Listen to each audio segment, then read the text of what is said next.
Back in the 1950s, Maserati was a proud name, and this 3000 GT battled for honours with Jaguar and Ferrari on the racetracks of Europe.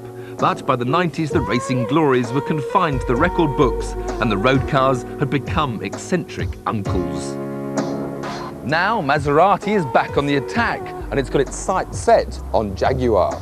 This is the new 3200 GT, front-engined, rear-wheel drive, and at £60,000, priced to go head-to-head with the supercharged XKR. Under the bonnet is a tweaked version of the existing 3.2-litre twin-turbo V8, producing 370 horsepower, 7 more than the Jag, and enough to provide acceleration figures that can match a Ferrari 456 GT. Which is ironic, as since 1997, Maserati have been controlled by Ferrari.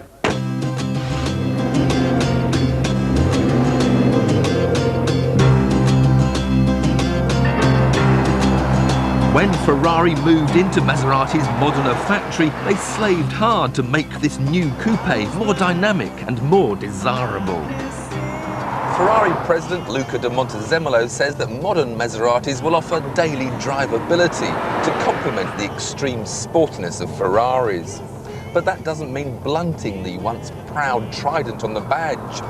And the 3200 needs to be sharp to beat its rivals, Jaguar's Supreme XKR and the Porsche 911, lithe and dynamic. So how does the Maserati measure up? Let's start on the inside. The interior has a plush quality feel with nicely shaped twin-tone leather trim and a rather mixed yet still stylish range of instruments, with these classical chrome dials contrasting with the matte silver finish of these heater controls that have very tactile rubber switches.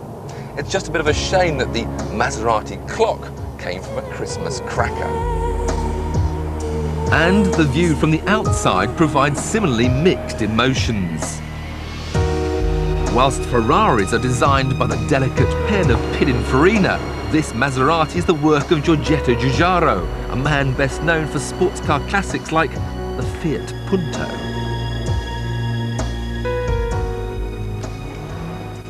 So, while the front is attractively aggressive with that trident badge proudly displayed on the grille, it all gets a bit heavy-handed here at the back. Indeed, viewed from behind, the 3200 GT reminds me of a Honda Prelude springs to mind. And if you think that means there's plenty of space for all your luggage and your golf clubs, you'd be wrong, because most of the room is taken up by a 20-gallon fuel tank. Good enough for about 340 miles. And you can rack up that kind of distance very quickly. The sprint to 60 takes just 5.1 seconds. Top speed is 174 miles an hour. As the figures suggest, this is a very fast car, and the turbocharged engine is smooth and virtually lag-free, but the handling lacks finesse.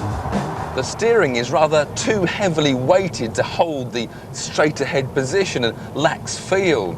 Push the car into a corner and the front tends to run a bit wide and the chassis will wallow in any nasty undulations. And another thing that's a bit disconcerting is that the brakes aren't exactly the sharpest in the business. I guess as long as you remember that this is a grand touring car, the Maserati 3200 is fine. Despite its flaws, I liked this GT a lot. It's a vast improvement over recent Maseratis, and it's a car with a great deal of character. There is still a magic attached to that badge.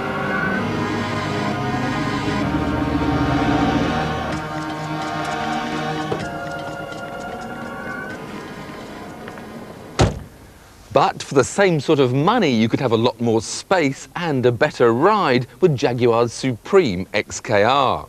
Or you could have far better handling and a lot more fun with Porsche's 911. So while this Maserati may be good, it's still not quite good enough.